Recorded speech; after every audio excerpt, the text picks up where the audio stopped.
I woke up entirely paralyzed, trapped inside my own flesh, only to hear my mother bargaining the price of my life. I sacrificed my youth, building a tech empire worth hundreds of millions of dollars, just to realize my own family are ruthless parasites. Do not blink. What you are about to hear is not a simple murder plot.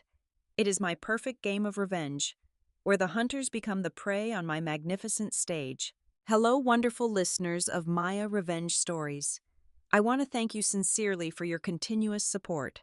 Unfortunately, YouTube has completely disabled our channel's monetization, leaving us with zero budget to operate, which means we will be forced to stop uploading new videos here in the near future and move our operations entirely to Patreon.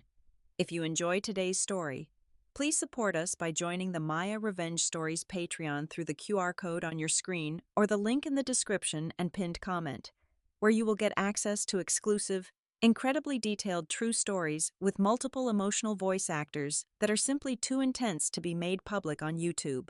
Now, let us dive into today's story. And my name is Molly Ortega. Cold. That was the first sensation that breached the heavy curtain of the void. A sterile, biting cold that seemed to seep straight into my bones. Then came the sound, a rhythmic, mechanical hiss, followed by a synthetic click, a ventilator. It was forcing air into my lungs, expanding my chest without my permission. I tried to inhale on my own, but the muscles in my diaphragm were entirely unresponsive. I tried to twitch my index finger. Nothing. I tried to swallow. Impossible. Panic, sharp and jagged, flared inside my chest. But my heart monitor did not so much as blip faster. I was trapped. I was 29 years old, a pioneer in biotechnology, the chief executive officer of Oragenics Innovations, and I was buried alive inside my own flesh. I felt a shadow fall over my face. The scent of lavender sanitizer cut through the clinical smell of the intensive care unit. A soft rustling of scrubs. It was the head nurse.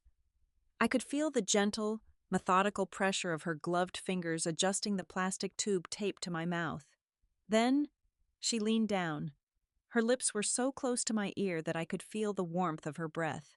"Don't move," Sarah whispered, her voice barely a thread of sound in the quiet room. "Pretend you're still unconscious." Mom walked in. The door clicked shut. Two sets of footsteps entered my peripheral hearing. The sharp, impatient clack of designer stilettos. My mother, Eleanor, and the heavy, uneven shuffling of Italian leather loafers. My brother, Arthur. There was no rushing to my bedside. There were no choked sobs, no desperate prayers, no gentle hands caressing my forehead. Instead, the air in the room grew thick with an unsettling, businesslike impatience. "Look at her," Eleanor said. Her voice was flat, devoid of any maternal warmth, ringing with a profound annoyance. "The doctor said she would be gone by yesterday morning. Why is she not completely dead yet? Her cheeks still have color. Arthur, this is dragging on far too long." I screamed inside my mind, but my physical face remained an empty, placid mask. My own mother, the woman whose debts I had paid off, whose luxurious lifestyle I had funded with the blood and sweat of my 20s, was standing over my paralyzing body, complaining that I was taking too long to expire. Arthur ignored her. He was pacing at the foot of my bed. I could hear the furious tapping of his fingers against his smartphone screen. Arthur was a crypto gambling addict, drowning in a mountain of debt that I had finally refused to bail him out of last month. "Hold on. Let me call him again," Arthur muttered, his voice trembling with a greedy, jittery energy. He put the phone to his ear. "Listen to me. We do not have time for standard procedures. I need the intellectual property transfer papers for her newest diagnostic technology, prepared and ready for signatures right now. Do not tell me about probate. I have her medical power of attorney. Just get the documents drafted before the market closes at 4 o'clock this afternoon." He ended the call with a frustrated groan. Eleanor sighed loudly. "You need to calm down," she hissed. "If you act like a manic fool, the board of directors will get suspicious. We just have to wait for the machines to be turned off." Arthur let out a harsh, bitter laugh. "Calm down? I am $500,000 in the hole, Mother. The people I owe money to do not wait for grief. Besides, I did not pay a premium on the dark web just to sit around and hold her hand. My invisible heart stopped. What did he just say? Keep your voice down, you idiot, Eleanor snapped. Oh, please, she is practically a vegetable. Arthur scoffed. Stepping closer to my bed, I could smell the stale whiskey and expensive cologne radiating from him. That rare neurotoxin I slipped into her iced coffee last Tuesday was guaranteed to mimic a massive, irreversible stroke. The seller promised me she would be entirely brain dead within 48 hours. No toxicology screen in this standard hospital is equipped to detect it. By the time anyone asks questions, we will have sold Oragenics to the highest bidder. The truth hit me like a freight train. It was not exhaustion. It was not a genetic flaw. It was murder. Calculated, cold-blooded murder by the two people who shared my blood. They had poisoned me. They were standing over my helpless body, dividing the spoils of my entire life's work while I was forced to listen. The sheer magnitude of their betrayal burned through my veins, igniting a rage so pure and white-hot that it transcended fear. I was not going to die. I refused to give them the satisfaction. Let us go to the cafeteria, Eleanor said dismissively, the clacking of her heels turning toward the door. I cannot stand the smell of this room anymore. Have the lawyer email the documents. Fine, Arthur replied. But if she is not declared brain dead by tomorrow morning, I am taking matters into my own hands. The door opened and closed. They were gone. The heavy silence of the intensive care unit settled back over me, broken only by the rhythmic pumping of the ventilator. But something had changed. The paralysis no longer felt like a tomb. It felt like a bunker. Sarah stepped back into my field of vision. She looked down at me, her eyes wide with a mixture of terror and deep sorrow. She had heard everything, using every ounce of willpower I possessed. I gathered all the energy in my shattered nervous system and channeled it into my eyelids. I commanded them to open. Slowly, agonizingly. My eyelashes fluttered. I parted my eyelids just enough to let the harsh fluorescent light burn into my pupils. I locked my gaze directly onto Sarah's eyes. She gasped softly, her hand flying to her mouth. I could not speak. I could not move my head, but my mind was sharp, and my eyes were my only weapon. I began to blink, a long, deliberate close, a short flutter, another long close. I used the Morse code I had learned during my childhood summer camps. L-A-U-Y-E-R. Sarah stared, her breath catching in her throat as she realized what I was doing. Julian. I blinked the letters again, forcing her to understand. My private attorney. The only person outside this room who knew the contingency plans of my empire.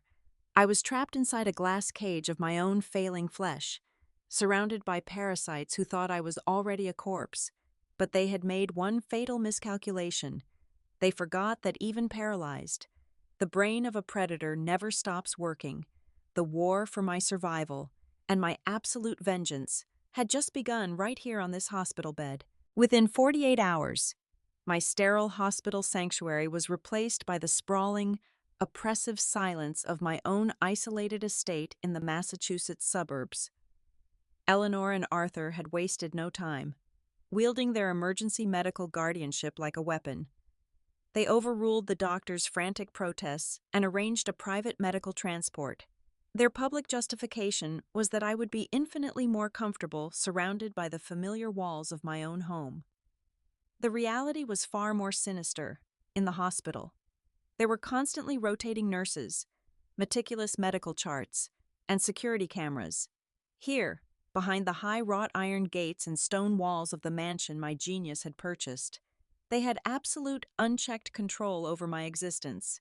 I was placed in the Grand Master Bedroom, a space of luxury now transformed into a makeshift, suffocating hospice. My days became a waking nightmare of sensory deprivation and calculated cruelty. Eleanor fired the professional caregivers after exactly 2 days, claiming she wanted to tend to her beloved daughter personally. Her twisted version of care was leaving me parched for 10 or 12 hours straight, the feeding tube often empty, my lips cracked and bleeding from severe dehydration. They would stand by my bed, sipping vintage champagne bought with my black credit cards, openly discussing how they would completely redecorate the estate once I was finally declared legally dead. Arthur would occasionally flick my forehead or pinch my arm just to see if he could trigger a pain reflex, laughing coldly when my motionless body gave no response. I absorbed every agonizing insult, every moment of burning thirst, locking them away in the dark, impenetrable vault of my mind. I was a living corpse to them, a discarded object taking up space, but beneath the physical paralysis. My intellect was operating at a terrifying tactical speed. The turning point came on the fifth night, at exactly 2 a.m. The heavy oak door to my bedroom creaked open. It was not my mother or my greedy brother. It was Clara. Clara was Arthur's fiancée, though the titles of indentured servant and punching bag were far more accurate. She crept into the room, her fragile silhouette illuminated only by the rhythmic, cold blue flashing of my heart monitors. As she stepped closer to the bed, the pale moonlight caught the side of her face. A dark, ugly purple bruise bloomed aggressively along her jawline, partially concealed by a layer of cheap cosmetic foundation. Clara collapsed into the velvet chair beside my bed, burying her face in her trembling hands, the quiet room filled with her muffled, desperate sobs. She began to whisper into the darkness, clearly believing she was confessing her sins to an empty, unhearing vessel. She spoke of Arthur's escalating, unpredictable violence, the brutal beatings that happened whenever his volatile cryptocurrency investments crashed in the market. She cried uncontrollably about the massive, fraudulent business loans he had physically forced her to co-sign, chaining her to a lifetime of insurmountable financial ruin. He had threatened to completely destroy her aging parents if she ever tried to pack her bags and leave him. Listening to her broken, defeated voice, a profound empathy cut sharply through my own physical suffering. We were both silent prisoners of the exact same monster. I could not move my hand to comfort her, but the sheer emotional weight of her despair triggered an involuntary autonomic response deep within my damaged nervous system. A single, heavy tear escaped the corner of my right eye and rolled slowly down my cheek, catching the dim light of the machinery. Clara stopped crying instantly. She froze in place, her breath hitching painfully in her throat. She leaned over me, her bloodshot eyes wide with disbelief, staring directly at the wet trail on my skin. She grabbed a tissue and gently wiped it away, her fingers shaking violently. I focused every ounce of my remaining cognitive strength and blinked twice, slowly, deliberately. Clara gasped out loud, clapping both hands tightly over her mouth to stifle a scream. She looked around the empty, shadowy room in sheer terror, then looked back at my face. She leaned in incredibly close, her voice trembling like a leaf. "You are in there, are you not?" Clara whispered. I blinked twice. In that silent, chilling exchange, a lethal alliance was permanently forged. Clara did not run down the hallway to alert Arthur. Instead, she became my absolute lifeline. The very next afternoon, under the clever guise of fluffing my pillows and changing my linens, Clara slipped a custom-made, military-grade micro-earpiece deep into my ear canal. Hidden expertly within the folded edge of my silk pillowcase was a wireless pinhole camera, perfectly angled to capture the face of anyone standing near my bed. Through that tiny device, I finally heard the crisp, intensely professional voice of Julian, my private corporate attorney, who had been frantic and searching for answers since my sudden, suspicious hospital transfer. Clara bravely became my eyes and my hands in the physical world, while Arthur was passed out in a deep, drunken stupor in the living room, celebrating his impending unearned wealth. Clara mirrored his laptop hard drive. It took her exactly 45 tense minutes to bypass his incredibly sloppy security passwords. She transmitted the raw data files directly to Julian's secure servers. Within 3 hours, my brilliant attorney found the holy grail of digital evidence. It was an encrypted digital receipt, buried deep within a dark web digital wallet, irrefutably proving Arthur had purchased the rare, untraceable neurotoxin for exactly $250,000. We had the financial motive, the murder weapon, and the digital confession all neatly tied together in a perfect bow. Julian was ready to call the Federal Bureau of Investigation immediately and freeze all of Arthur's bank assets, but I communicated a drastically different order, using a complex combination of Morse code blinks that Clara patiently translated over the hidden microphone.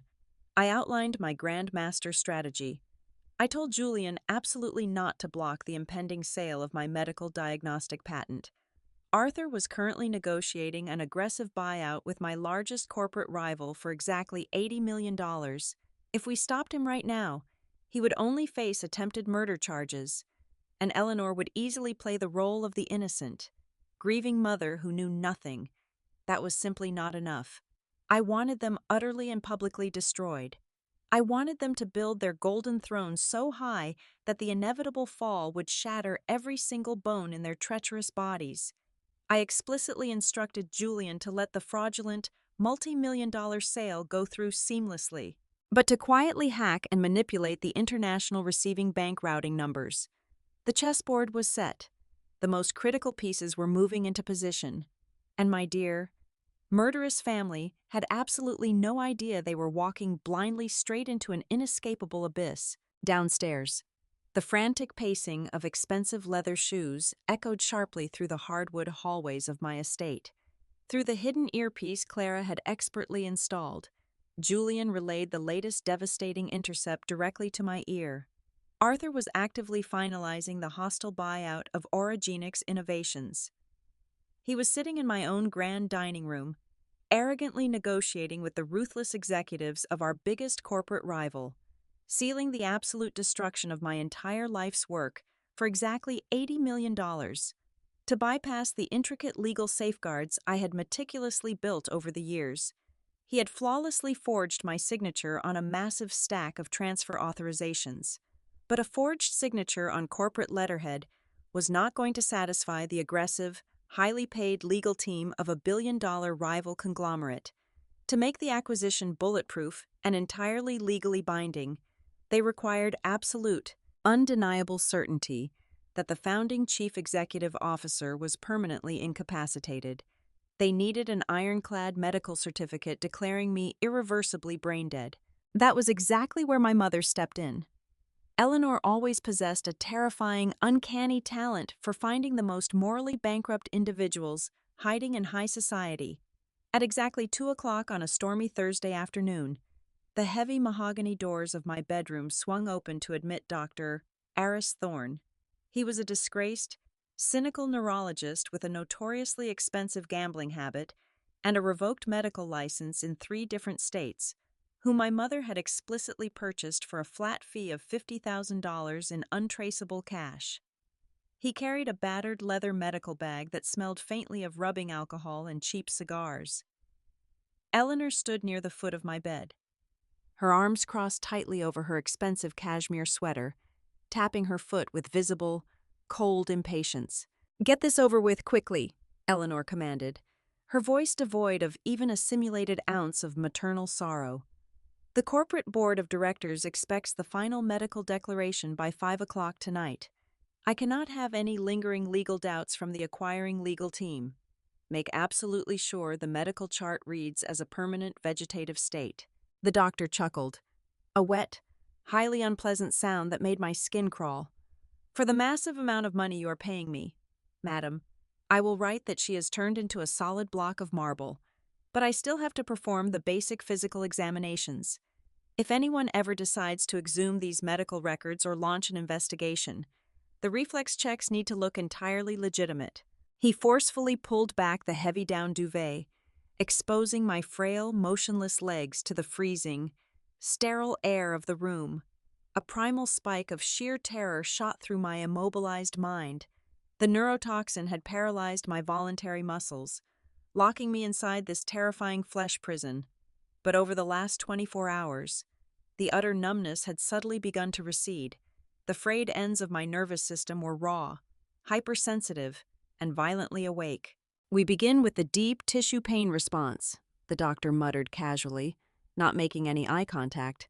He did not use a standard medical safety pin. From his dark bag, he extracted a thick, hollow-bore spinal needle. It was horrifyingly long, the polished steel glinting menacingly under the harsh ceiling lights. Without a single word of warning, he drove the thick needle violently into the soft, tender arch of my right heel. An explosion of blinding, white-hot agony tore through my entire body. It was a searing, electrical fire that ripped up my sciatic nerve, vibrating violently against the base of my spine. My physical body desperately wanted to thrash, to scream, to violently kick this monster away. But I could not move a single millimeter. I was a prisoner in a burning house. The true danger, however, was not the physical pain itself. It was the heart monitor. The glowing green line on the screen directly above my head was currently holding a steady, artificial rhythm of 60 beats per minute. If my autonomic nervous system reacted naturally to the excruciating pain, my heart rate would instantly spike to 120 beats per minute. The machine would begin blaring an aggressive, undeniable alarm. The doctor would instantly know I was conscious. They would know the toxin had failed to completely destroy my brain. Arthur would not hesitate to smother me with a pillow the moment the doctor left the estate. I had to actively suppress the most fundamental survival instinct of the human body. As the doctor twisted the long needle deeper into the sensitive nerves of my foot, I channeled every fragmented ounce of my consciousness into my jaw. I commanded my jaw muscles to lock down with terrifying, unbreakable force. I bit down savagely on the inside of my own cheek. The sharp, sickening taste of warm, metallic copper flooded my oral cavity as my teeth sheared right through the soft tissue. I focused entirely on that localized, self-inflicted damage, using it as a psychological anchor to completely disconnect my brain from the absolute agony in my lower extremities. Fascinating, the doctor mumbled, leaning much closer to the monitor. Absolutely zero fluctuation in the cardiovascular rhythm, no pupil dilation, no muscle twitch. It is exactly like stabbing a piece of damp wood. He violently yanked the needle out of my heel and mercilessly plunged it straight into the lower lumbar region of my spine. Another sickening wave of pure torture crashed over me. I bit down harder, practically chewing through my own flesh, forcing myself to swallow the pooling blood so it would not leak from the corner of my mouth and betray my hidden consciousness. I forced my breathing to remain perfectly synchronized with the slow, mechanical hissing of the ventilator. Inhale, exhale, do not react. After what felt like an agonizing eternity in hell, he finally withdrew the bloody needle and casually tossed it into a plastic disposal bin. He pulled off his latex gloves with a sharp, echoing snap. "Congratulations, Eleanor," the doctor announced, pulling a customized medical certificate from his jacket pocket and clicking a heavy gold pen. "Your daughter is officially and irrevocably brain dead. There is zero chance of recovery. You may immediately proceed with dismantling her empire." Eleanor snatched the signed document from his hands with a victorious, predatory grin. "Excellent. Call the public relations firm right now. I want a massive shareholder meeting and a grand press conference organized at the largest venue in Boston by next week. We are going to announce the corporate acquisition and celebrate the tragic, untimely passing of my brilliant daughter."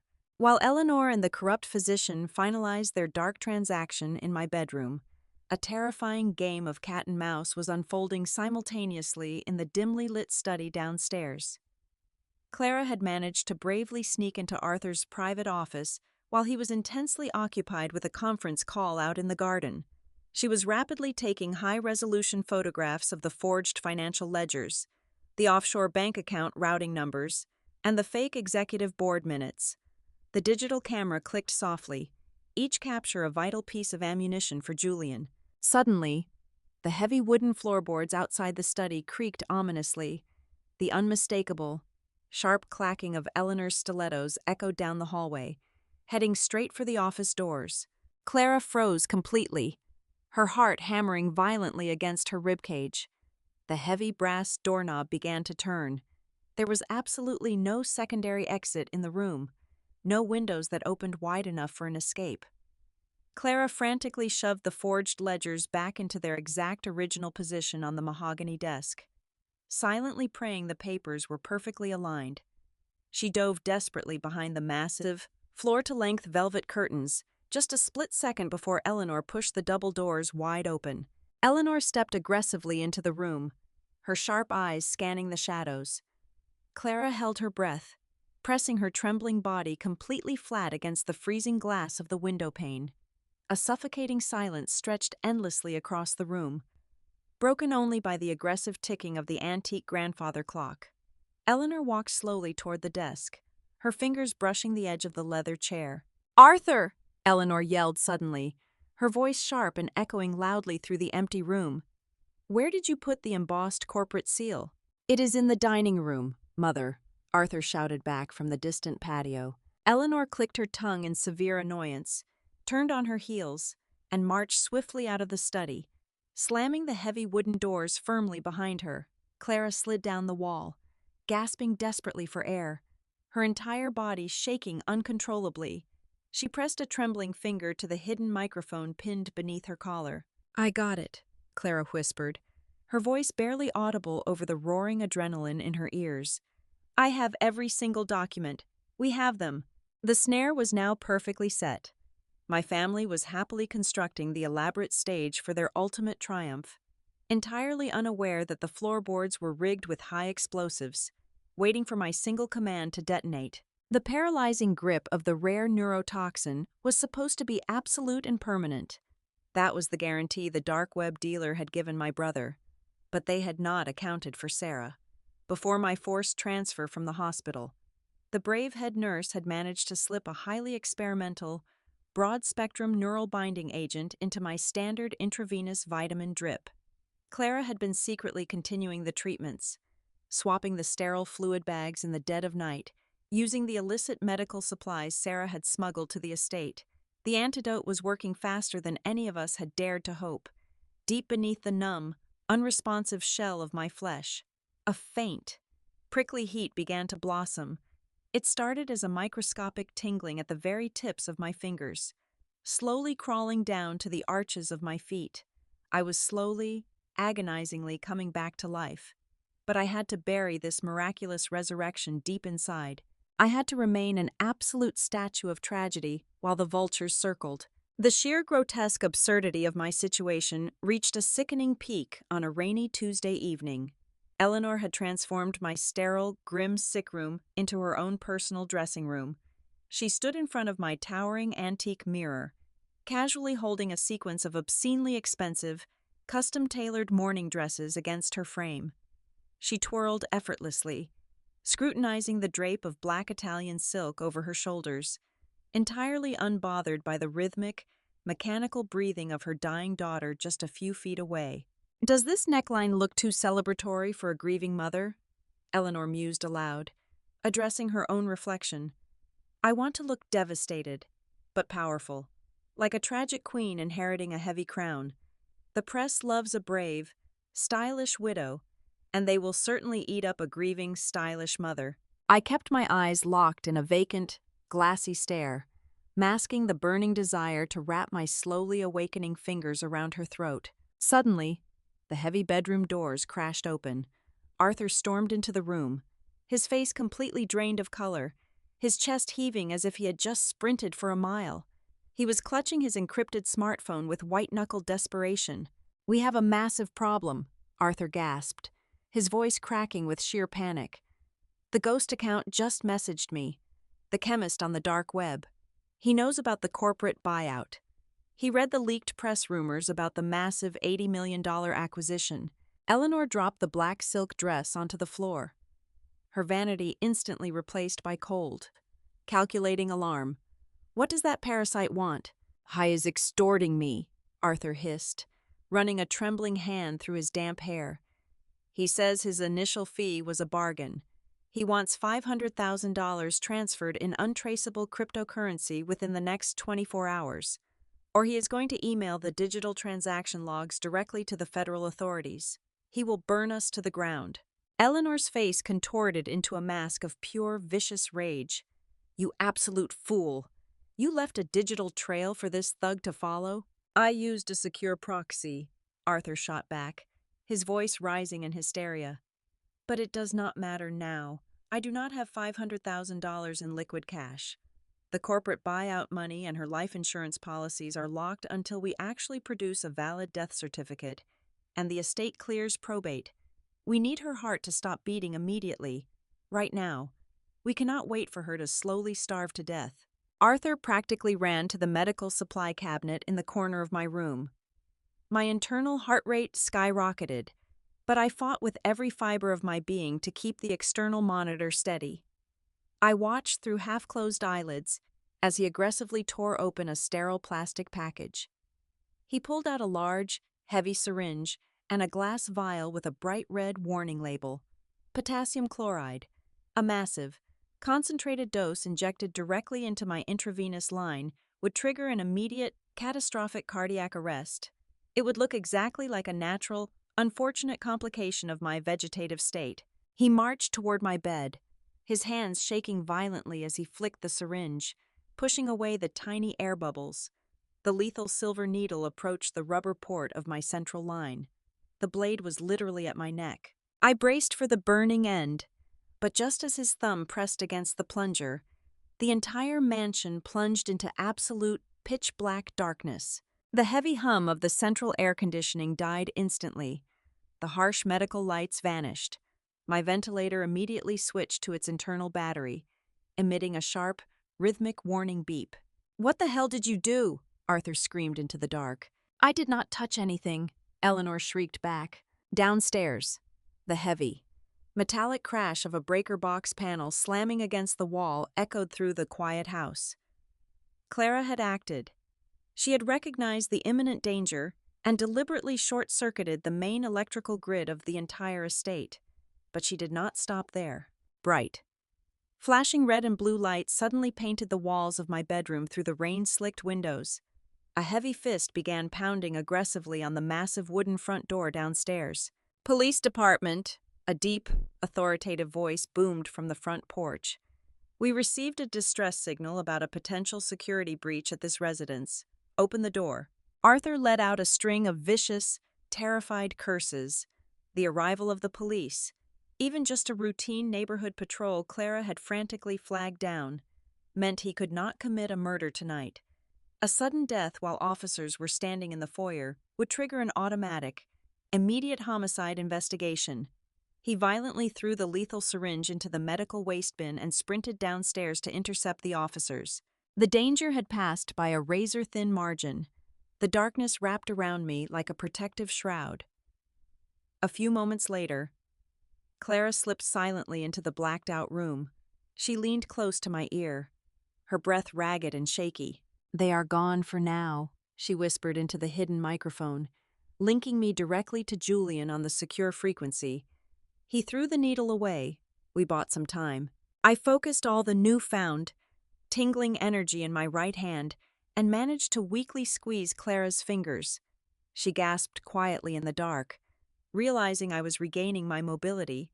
Through the subtle, measured clicks of the micro earpiece, I sent a cold, undeniable Morse code command to my brilliant attorney waiting in the shadows of the city. Clara translated the message out loud for him, her voice steadying with a newfound, terrifying resolve. "Julian, let them step onto the podium of glory. I want them to fall from the highest place." The grand ballroom of the most prestigious convention center in Boston was illuminated by a sea of flashing camera lenses. This was the stage they had meticulously constructed for their ultimate triumph. Through the secure audio feed provided by Julian, who was positioned discreetly in the sound control booth at the back of the hall, I listened to the sickening theater unfold. Arthur stood at the mahogany podium, looking every bit the counterfeit king. He was dressed in a disgustingly expensive, custom-tailored charcoal suit, his hair slicked back perfectly to project the image of a visionary tech mogul. He leaned into the microphone, clearing his throat with practiced authority, officially declaring himself the new Chief Executive Officer of Oragenics Innovations. Seated to his right, bathed in the sympathetic glow of the spotlight, was Eleanor.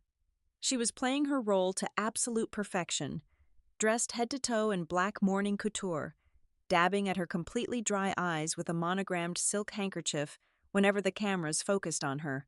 "My sister was a pioneer," Arthur announced, his voice dripping with fabricated grief. Her tragic, sudden passing has left an unfillable void in our hearts, but we must honor her legacy by moving forward. Today, we merge her brilliant vision with our esteemed partners to ensure her life-saving technology reaches the global market. The crowd of prominent shareholders and top-tier journalists applauded respectfully. The representative from the rival conglomerate, an older man with a predatory smile, stepped up to the podium carrying a sleek tablet. The moment of the $80 million transfer had arrived. It was meant to be a highly publicized, symbolic click of a button, sending the massive fortune directly into the intricate web of offshore accounts Arthur had set up in the Cayman Islands. To the future, the rival executive stated proudly, pressing his finger against the glowing screen of the tablet. Behind them, the massive, wall-to-wall digital display board, which was supposed to flash a celebratory graphic of the two corporate logos merging under a banner reading transaction successful, went completely black. The ballroom fell into a confused, hushed silence. Then, the screen violently flickered back to life. It did not display a corporate logo. Instead, the entire hall was instantly bathed in a blinding, aggressive red light. Bold, glaring white letters dominated the massive display. Account completely frozen by the Federal Bureau of Investigation. Suspected wire fraud and international money laundering detected. A collective gasp ripped through the audience. The rival executive stared at his tablet in sheer horror, watching the transfer failure notification pop up on his secure banking application. Arthur's smug, polished facade shattered. Instantly, the color completely drained from his face, leaving him looking like a terrified ghost. He violently tapped the microphone, shouting desperately at the sound engineers in the back. "Cut the projection. Turn off the main screen right now. This is a technical malfunction." He spun around frantically, his wide, panicked eyes scanning the backstage area and the VIP seating rows. "Clara," he hissed furiously, his voice picked up by the hot microphone and broadcast to the entire room. "Where is Clara? She is supposed to be monitoring the network bridge." But his obedient punching bag was completely gone. Clara had vanished into thin air, and along with her, the master-encrypted laptop containing all the forged digital keys to his financial empire was entirely missing. Before Arthur could even attempt to salvage the catastrophic situation, the red warning screen dissolved. It was immediately replaced by a crystal-clear, high-definition video file. The audio boomed through the state-of-the-art stadium speakers, echoing off the crystal chandeliers. It was Arthur. He was sitting in the study of my estate just a few nights prior, completely intoxicated, holding a crystal glass of my most expensive whiskey. He was talking on his phone, slurring his words with reckless, arrogant pride. "Of course she is not waking up."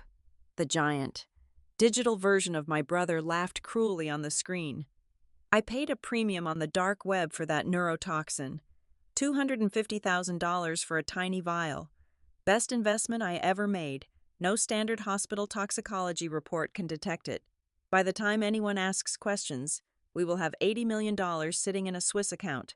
Right beside his drunken, laughing face, a high-resolution image of the cryptocurrency transfer receipt appeared, highlighting the exact date, the astronomical amount, and the digital signature linking it directly to Arthur's personal device. Pandemonium erupted. It was an absolute explosion of chaos. The polite, respectful silence of the press conference transformed into a roaring frenzy. Hundreds of journalists surged forward like a tidal wave, screaming questions, their camera flashes creating a blinding, stroboscopic storm of light. The wealthy investors jumped out of their seats, shouting into their cell phones, desperately ordering their brokers to pull out of the acquisition immediately. Eleanor realized instantly that the golden ship was sinking fast. The sophisticated, mourning mother vanished, replaced by a terrified, desperate rat trying to flee a trap. She dropped her expensive handbag and bolted straight off the stage, ignoring the chaotic mob. She sprinted toward the massive, brass-handled mahogany doors at the main entrance of the ballroom. She grabbed the handles, pulling with all her frantic might. They did not budge an inch. She rattled them violently, her perfect makeup smearing across her face as sheer panic set in. The heavy reinforced doors had been securely locked from the outside. There was absolutely no escape. They were completely trapped inside the very cage they had built to celebrate my murder, surrounded by the flashing cameras of the very public they had sought to deceive. The heavy brass locks of the main ballroom doors clicked with a loud, resounding snap. Eleanor frantically let go of the handles, her perfect, tearless facade completely destroyed by sheer panic. The massive mahogany doors swung inward with tremendous, undeniable force. The flashing cameras abruptly stopped. A stunned, absolute silence fell over the chaotic room. I stepped across the threshold. I was not confined to a wheelchair. I was not a frail, vegetative victim waiting to be buried. I walked with steady, predatory power, draped in a sharp, crimson-red power suit that commanded every single ounce of attention in the room. To my immediate left stood Julian, my brilliant attorney, holding a thick leather briefcase. To my right stood Sarah, the fearless head nurse, wearing a calm, vindicated smile. The entire ballroom collectively held its breath. Eleanor's knees buckled completely. She collapsed onto the plush carpet, her eyes wide with unhinged terror, frantically whispering to herself that I was a phantom, a hallucination brought on by her own twisted guilt. On the grand stage, Arthur violently recoiled. He stumbled backward, his expensive leather shoes catching the edge of the riser, and he tumbled awkwardly, crashing hard onto the floor below the podium. I walked purposefully down the center aisle, the crowd of wealthy investors and hungry journalists naturally parting for me like the Red Sea. I ascended the short stairs to the stage, stepping right over my trembling, pathetic brother, and smoothly detached the microphone from its stand. I looked out at the sea of shocked faces. "Ladies and gentlemen," I announced, my voice echoing with absolute, unwavering clarity. I sincerely apologize for the dramatic interruption to my own funeral, but I assure you, the medical diagnostic patent was never in any real danger of being sold today. The aggressive rival conglomerate that thought they were purchasing my life's work for $80 million is, in fact, a hollow shell company. I secretly established it 3 years ago through a blind trust. You were never selling my company, Arthur. You were merely handing it right back to me, wrapped in your own highly illegal forgery, right on cue. The side doors of the convention center burst open. Dozens of heavily armed agents from the Federal Bureau of Investigation swarmed the ballroom, their dark tactical gear a stark contrast to the luxurious setting. As they yanked Arthur up from the floor and forcefully pulled Eleanor to her feet, I walked over to them. I looked directly into the terrified eyes of the people who shared my DNA. "Family is not about sharing blood," I said, my voice cold enough to freeze hell itself. "It is about who holds your hand when you fall, not who holds the knife to stab you in the back." The agents slammed heavy steel handcuffs onto their wrists. The elegant, sophisticated illusion completely shattered as my mother and brother began weeping hysterically, screaming and viciously blaming each other for the murder plot right in front of dozens of live television cameras.